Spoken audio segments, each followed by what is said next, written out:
Due process in criminal proceedings. Section 14, Article 3.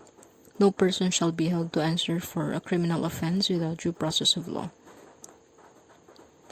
Article 3, Section 14, Paragraph 1 refers to procedural due process, which refers to a law which hears before it condemns, proceeds upon inquiry, and renders judgment only after trial. Requisites of criminal due process. Section 14, Paragraph 2, Article 3 of 1987 Constitution. Accused is heard by a court of competent jurisdiction. Accused is proceeded against under the orderly process of law. Accused is given notice and opportunity to be heard. Judgment rendered is within the authority of a constitutional law. From the case of Mejia versus Pamaran. Due process in administrative proceedings. Several cardinal rights in administrative proceedings. From the case of Angtibay versus CIR. The right to a hearing, which includes the right of the party interested or affected to present his own case and submit evidence in support thereof.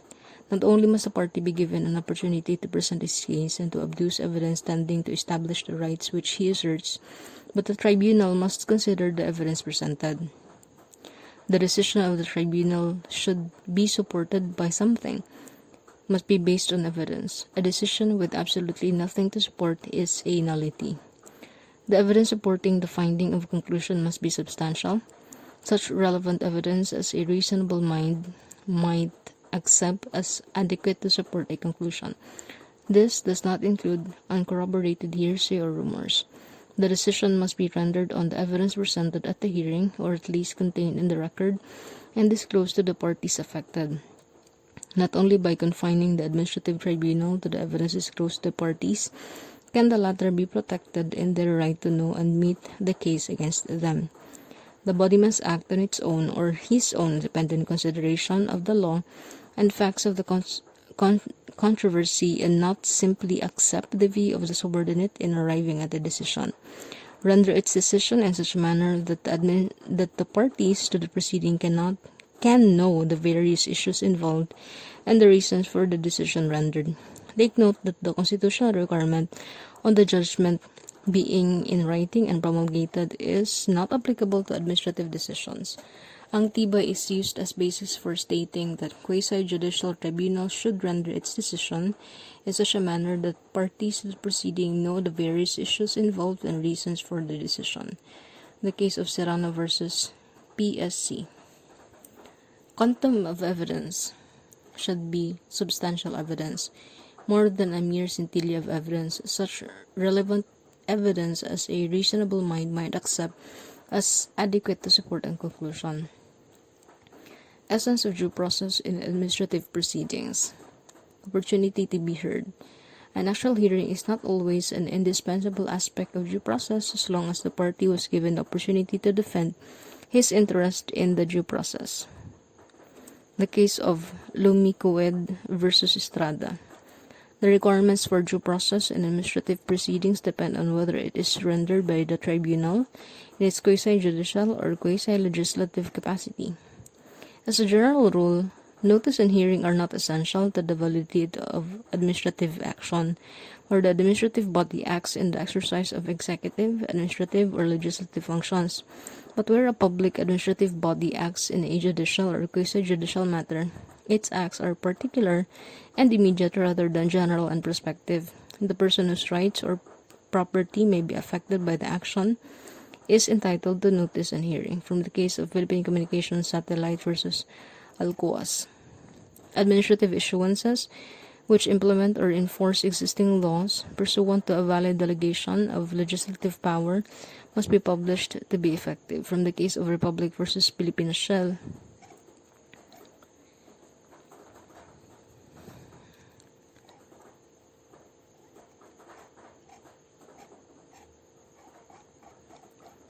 Administrative proceedings in labor cases.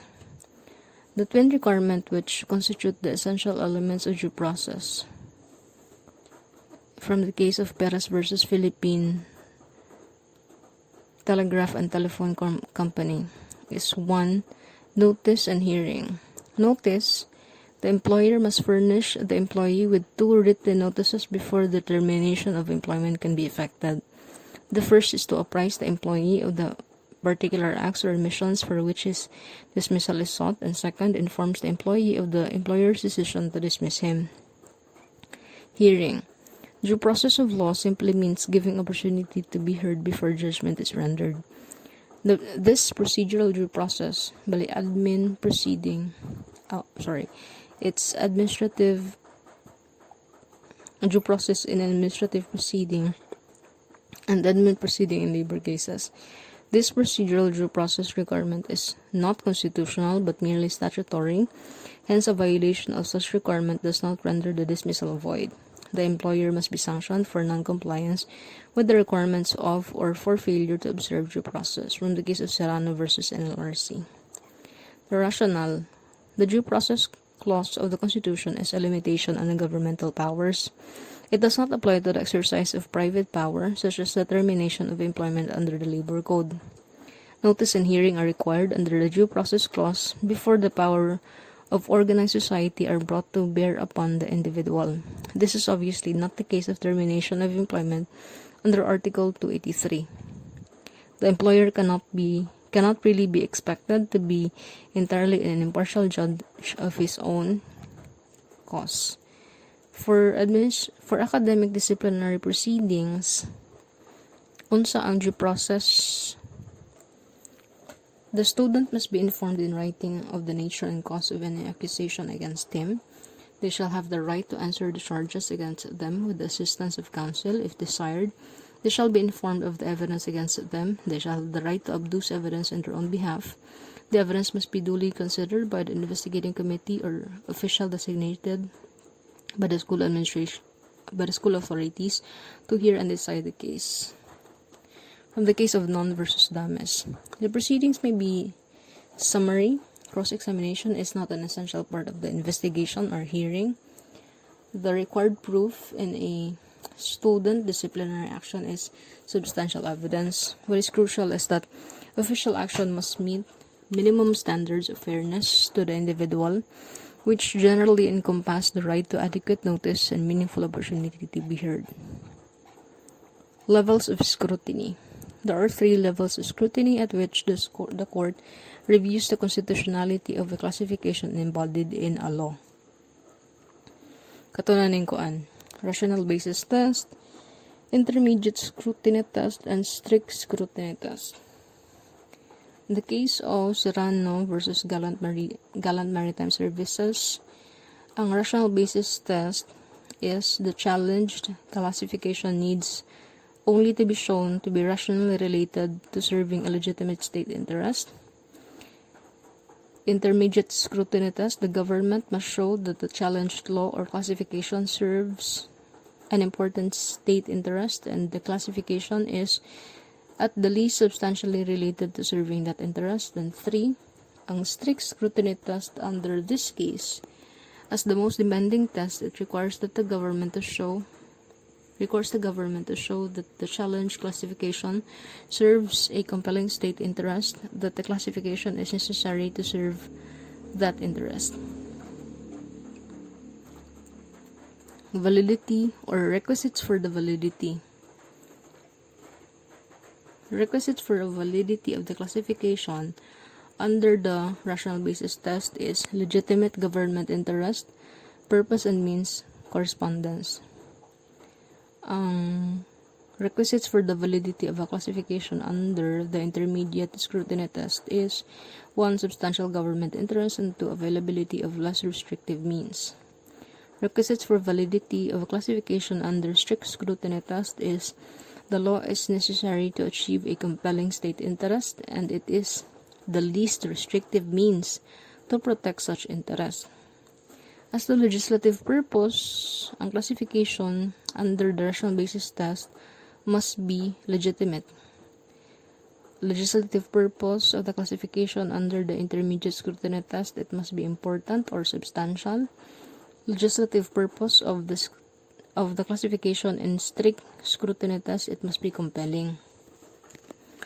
What are the rights involved in rational basis test? Economic, property, commercial legislation which do not affect fundamental rights of suspect classes. Under intermediate scrutiny test, the rights involved are gender or illegitimacy. Under strict scrutiny test, the rights involved are fundamental rights or suspect classes.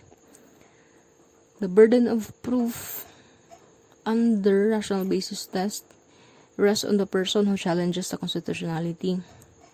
In intermediate scrutiny test, the burden of proof is on the government. In the case of Beraugo versus Philippine Truth Commission, and lastly, for the strict scrutiny test, the burden of proof to prove that the classification is valid is on the government.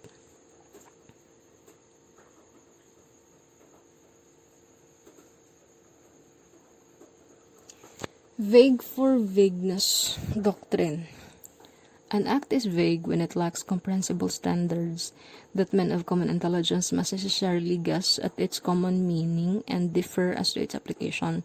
A statute or act may be said to be vague when it lacks comprehensible standards that men of common intelligence must necessarily guess at its meaning and differ in its application.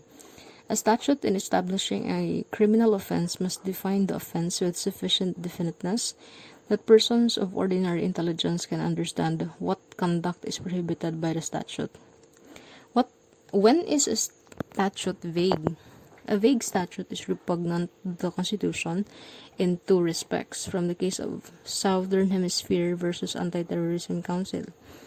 It violates due process for failure to accord persons, especially the parties targeted by it, fair notice of what conduct to avoid, and it leaves law enforcers an unbridled discretion in carrying out its provisions and becomes an arbitrary flexing of the government muscle.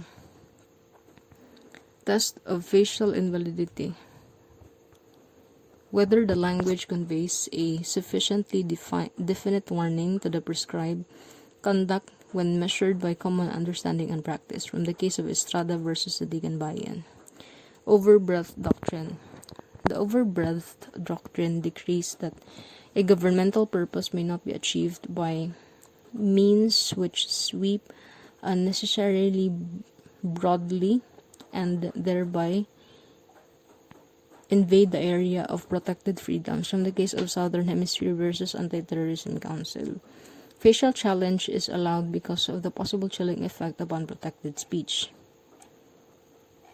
So kalainan sa void for vagueness doctrine and overbreadth doctrine. Both the overbreadth doctrine and void for vagueness doctrines are unconstitutional. Under the overbreadth doctrine, a law is unconstitutional because a government purpose may not be achieved by means which sweep unnecessarily broadly and thereby invade the area of protected freedoms.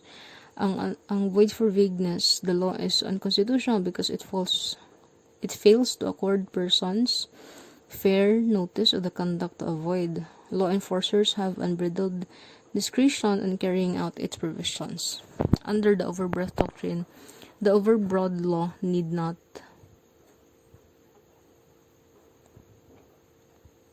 Under void for vagueness, a vague law must lack clarity and precision.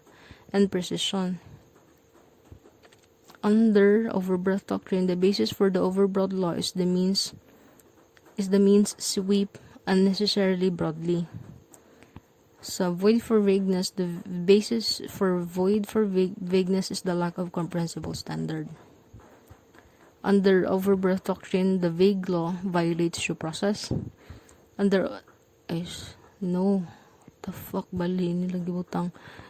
overboard doctrine, overboard laws invade protected freedoms. Void for vagueness, vague laws violate due process. The void for vagueness doctrine is subject to the same principles governing overbreadth doctrine. For one, it's also an analytical tool for a facial challenge of statutes in free speech cases. Overbreadth, it is said that a litigant may challenge a statute in its face only if it is vague in all its possible applications. Applicability to penal statutes. General rule, void for vagueness and overbreadth are inapplicable to penal statutes. Reason is, statutes have a general interim effect, which is to discourage citizens from committing prohibited acts. Exception is the statute is challenged as applied, or statute involves free speech, because the statute may be facially challenged in order to counter the chilling effect of the same. In the case of Dicini versus Secretary of Justice.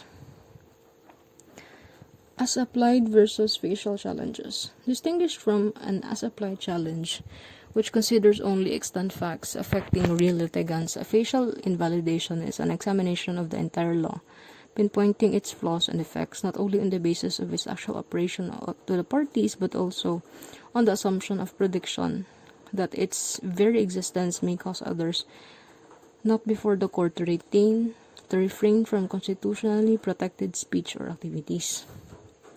An accused is denied the right to be informed of the charge against him and to due process where the statute itself is couched in such indefinite language that it is not possible for men of ordinary intelligence to determine therefrom that acts or omissions are punished.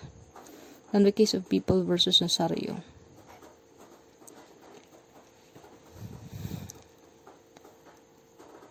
Saan na nga doctrine? Doctrine, wala lang gibutang.